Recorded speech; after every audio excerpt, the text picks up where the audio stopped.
అన్నమయ్య జిల్లా రైల్వే కోడూరులో దక్షిణ Luther church compound లో ఉన్న బ్రిటిష్ కాలం కట్టిన క్వార్టర్స్ ని నివాసం ఉన్న వాటిని అర్ధరాత్రిలో కొంతమంది రౌడీలతో జేసీపీ ద్వారా కూల్చడం, అడ్డొచ్చిన వారిపై దౌర్జన్యంగా దాడి చేయడం సిపిఎం పార్టీ తీవ్రంగా ఖండిస్తుందని సిపిఎం పార్టీ జిల్లా కమిటీ సభ్యులు సిహెచ్ చంద్రశేఖర్ ఆరోపించారు. మంగళవారం సంఘటనా స్థలాన్ని సిపిఎం పార్టీ మండల నాయకులు లింగాల యానాదయ్య, బండారు రాజశేఖర్ పరిశీలించారు. బాధితులను అడిగి వివరాలు తెలుసుకున్నారు.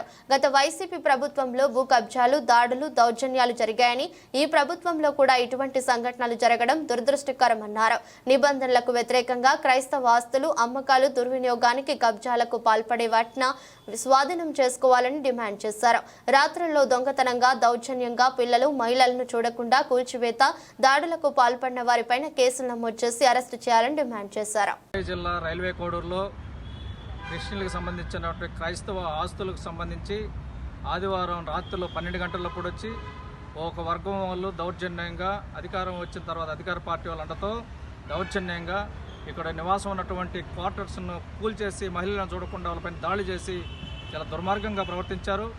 ఈ ఆస్తులు అమ్మకూడదు, కొనకూడదని చట్టం ఉంది. కానీ ఈరోజు ఈ యొక్క క్రైస్తవులకు సంబంధించినటువంటి ఆస్తులన్నీ కూడా ఎందుకు ఇచ్చారు ప్రభుత్వం? వాళ్ళ వైద్య సేవలు పెట్టానో, స్కూళ్ళు పెట్టి అభివృద్ధి చేసేదానికి ఇచ్చారు పేదల కోసం. అది కాకుండా ఈరోజు ఆస్తులను అమ్ముకొని కబ్జా చేయాలని, సోహా చేయాలని చెప్పిన ప్రయత్నం చేస్తున్నారు. కాబట్టి దీనిపైన విచారణ జరపాలి. వీళ్ళకి ఎటువైనా హక్కులు ఉంటే పట్టపగలు వచ్చి, నీ కోర్టు ఆర్డర్లు ఉంటే పట్టపగలు వచ్చి పోలీసులు ఎస్కాట్ తీసుకుని పోయి పడగొట్టాలి తప్ప రాత్రుల్లో మహిళలు, పిల్లలని చూడకుండా దౌర్జన్యంగా కొట్టిపోయారు.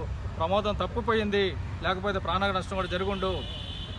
ఇక్కడ రత్నం అనే అతనికి చెయ్యి కూడా ఇంచేశారు, కూల్చేశారు. ఒక జేసీబీ తీసుకొచ్చి చేశారు. అడ్డుకున్న వాళ్ళని రత్నం అనే అతనికి కూడా చెయ్యి ఇరిగింది. చాలా దుర్మార్గం, అన్యాయం. వెంటనే వీళ్ళపైన బాధ్యులపైన అరెస్ట్ చేయాలి, కేసులు నమోదు చేయాలి. కాబట్టి ఈ ఆస్తుల్ని, క్రైస్తవ ఆస్తులను కాపాడాలని చెప్పని సిపిఎం పార్టీ డిమాండ్ చేస్తూ ఉంది.